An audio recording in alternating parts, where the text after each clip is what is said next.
Today I want to answer one of the most frequently asked questions, and this might probably end up being a long video, which is, how can I help the people of Gaza? The short answer is, only you know how you can help. What we heard recently of Engineer Ibtihal at Microsoft speaking out against genocide and risking years and years of effort and hard work to get into that company.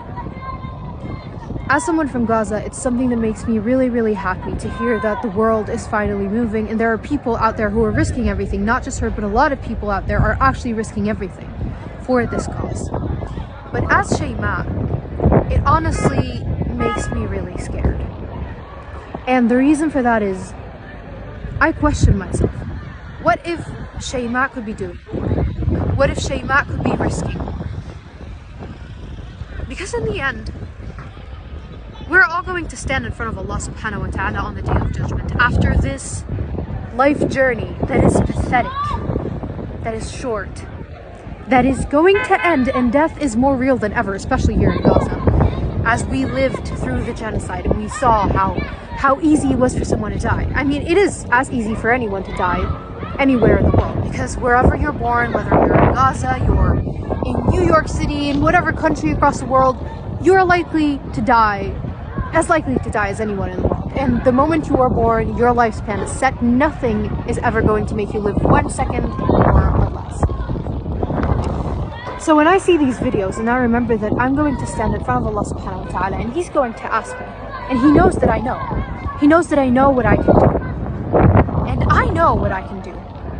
But maybe I'm too weak to actually make it happen. But then when you think about it, is it really worth it?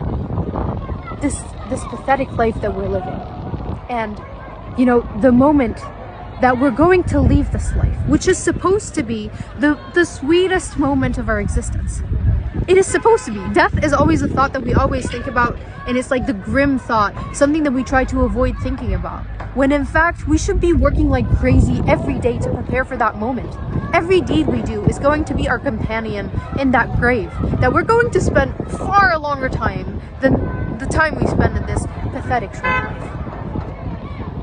And I hate it when people come up and say, the people of Gaza are heroes.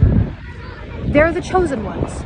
People love them more than us. When in fact, these just sound like excuses.